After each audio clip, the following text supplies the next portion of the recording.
You could say Bruce Lee wasn't about breaking boards, but he was about breaking barriers, traditions, and expectations, all in the spirit of his generation.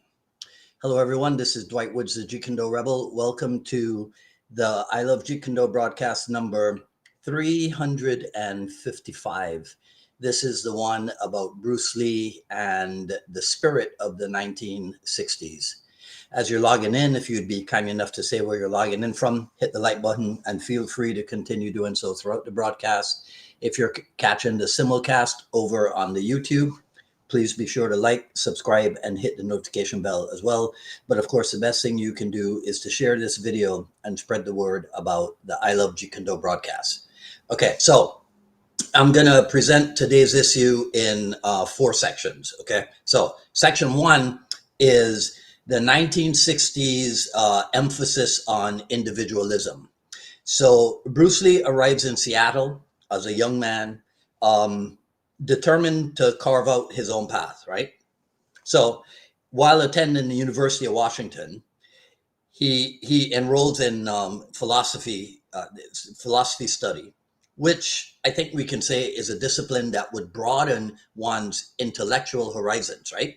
So in later years, if I have my facts straight, when he was laid up in traction, so this is not Seattle anymore, this is now Los Angeles, but in later years, that was where his pivotal exposure to Jita Krishnamurti's writings came about. And Krishnamurti, I think it's safe to say, was a philosopher who rejected all organized belief systems, urging people to find truth within themselves. So Bruce Lee ends up applying these ideas to martial art, which even before being laid up in traction. See, because the thing about Bruce Lee, and that's why this is the spirit of the 1960s. So sometimes in these 4 sections, I'll be talking about Seattle, but then maybe I'll be talking about Oakland or California all at the same time, right? So Bruce Lee ends up applying the idea of rejection of organized systems. He applies these ideas to martial arts, which you could say is something that led him to challenge the rigid forms imposed by even a traditional system such as Wing Chun. So he creates his own training methods, emphasizes the idea of simplicity and efficiency and self-expression. And these are the things that lay the foundation for a later declaration of stuff like, a style without style, right? As that being the ultimate approach to martial art. So imagine this for a second, right? A young immigrant navigating a somewhat unfamiliar culture and finding his voice and his philosophy through his own study. So reflect, right, on how you, and I mean people listening to this, how you can break free from imposed limits and explore what works for you in martial art and in life. Okay, the second section is counterculture, the rebellion against tradition. So we all know that Bruce Lee began his martial arts journey in Wing Chun at Yip Man School. We know that in Seattle, he was involved in a couple of challenge matches, but it appears that it wasn't until Oakland, the fight with Wong Jack Man, that in spite of winning it, he was not happy with the way that he performed. Like, it lasted a lot longer than he had expected. And so that led to that kind of convinced him that the traditional techniques had to be adapted for real world combat situations. So that the fight with Wong Jack Man is touted as being the catalyst that pushed Bruce Lee to develop Jeet Kune Do, the art of fighting without fighting. Right? Okay. So again, picture Bruce Lee at the end of the fight with Wong Jack Man, and dedicating himself to creating something new, something different, right? Forging a new path. So now turn that internally and ask yourself, when was the last time that you evaluated your own training methods? And are you clinging to tradition? And because you're JKD people, I don't mean the tradition of classical martial arts. I mean the tradition that has evolved in your own Jeet Kune, right? So Jeet Kune might not be a traditional style, but the mere act of passing on knowledge and information from generation to generation becomes a tradition. So are you clinging to tradition out of comfort, or are you innovating to improve? Okay. Section 3, civil rights and equality in martial art. So in the 1960s, racial prejudice was definitely a thing in Hollywood, and Bruce Lee did not escape it, because despite his popularity as Kato in The Green Hornet, when the TV show, which ultimately became Kung Fu, when that was being developed, and Bruce Lee was pitched for the lead role, that because it was a Shaolin monk traveling through the American West, what happens? Despite being, I would say, perfect for the part, he's rejected in favor of David Carradine, a Caucasian actor with, I don't know, fighting skills. I don't think so. But he's rejected. Bruce Lee is rejected because the producers didn't think that an Asian actor could carry the weight of the lead role with American audiences. Years later, in Hong Kong, in the now famous Pierre Berton interview, you can hear Bruce Lee, I would say, being very gracious in his words towards these Hollywood producers. Because he says that if the positions were reversed, right, he could see Chinese producers not being too enthusiastic about a foreigner playing the lead role in a Hong Kong production, right? So imagine Bruce Lee being forced to watch somebody else portray a role that he was literally born to play. But instead of being despondent, instead of giving up, Bruce Lee presses on.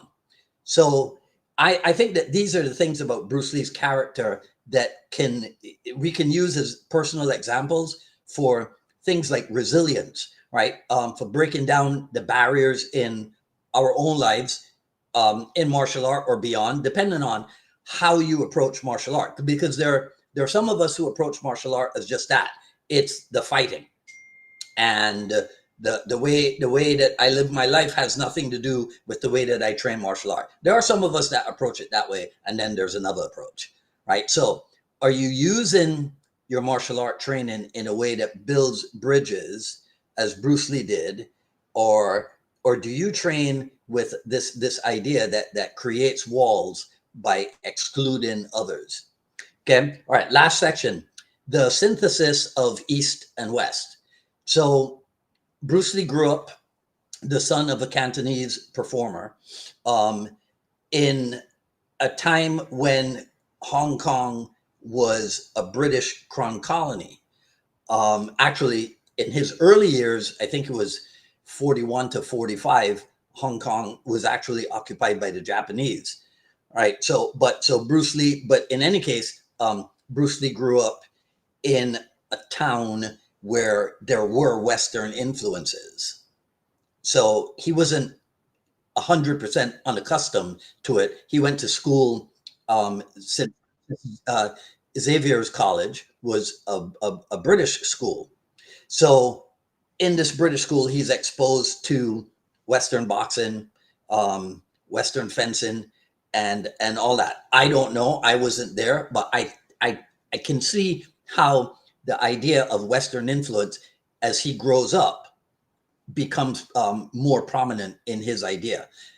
So he takes the boxing punches, the concept of the stop hit from fencing, and all of these, and these are examples of things that are incorporated into JKD, right? Western concepts, meshed with his knowledge of Wing Chun and other Eastern martial arts, other Chinese Kung Fu systems.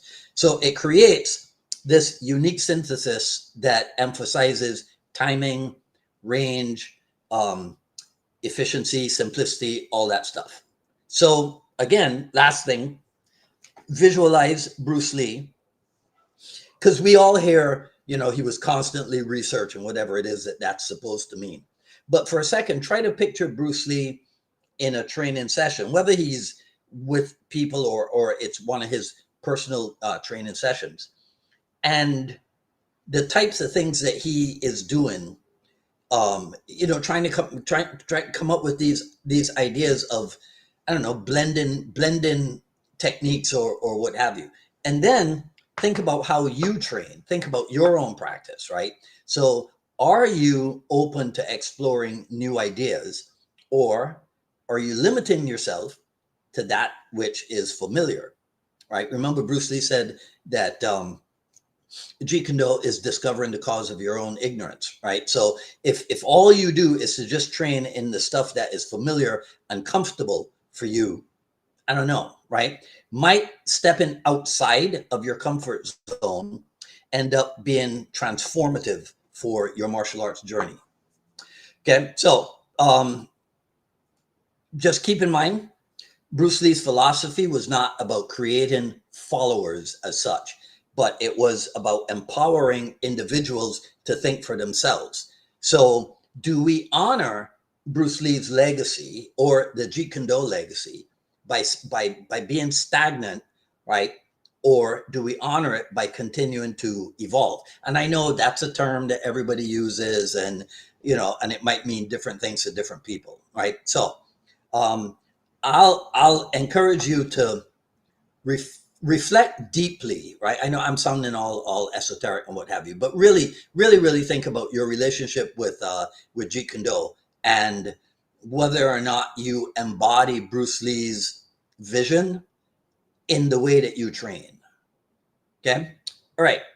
Please let me know what you think in the comments below, and that's all I am going to say in this video. If you like what you heard, please comment, rate, subscribe, and hit the notification bell. Follow me on Twitter at Dwight Woods and on Instagram at Dwight D. Woods, at paypal.me/UnifiedMA Miami, paypal.me/UnifiedMA Miami. The Jeet Kune Do journey is, the raw but edited version is available. PayPal.me/UnifiedMA Miami. Coming up in, let me get it here. Hold on a sec. In a couple of weeks now, Titans of JKD 4. Go to titansofjkd.com for the full information. You'll get in at a cheaper price, because I said that I was going to change the price on the website, and I'll admit I haven't gotten to it yet. So if you still haven't registered, you'll save yourself like $10 if you get to it today, because maybe tomorrow. Well, no, tomorrow morning I got a client, so who knows? But titansofjkd.com is where you can go for all of that. And what else? JKD drills. So this is a new Facebook page that I have set up right now. I'm just asking people to like and start following it. It will it'll go into full operation as quickly as I can put all the pieces together. But for now, if you haven't gotten an invitation from me as my Facebook friend, right, just find it on Facebook and become a follower over there. And I think that's it for now, right? Let me get that out of there. Yeah, so that's it. So, oh, shoot, sorry. Why I missed this one. On Friday, we returned to the Jeet Kune Do dialogues with, where is it? Oh, man, it didn't come up. Anyhow, you guys probably are familiar with Rick Fay, one of my seniors, guy that I've known going into 42 years now. I met Rick in 1983 when I started with Inasano. So it's always good to catch up with him and see what's going on with him. So come by at 6 p.m. on Friday for an episode with Rick Fay, episode of the Jeet Kune Dialogues. Today is an Indigo Day. There you go. Bruce Lee and the Big Sidekick. All right. And so I will see you guys in a couple of days, 6 p.m., right back here. Until then, be safe, especially you guys in California, in the Southern California area.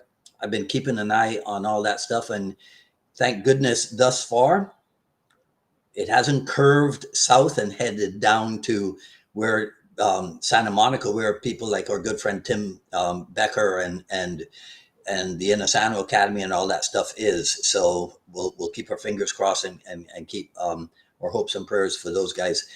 All right. So this is Dwight Woods of Jeet Kune Rebel signing off. You guys enjoy the rest of your evening, and we will talk soon. Take care.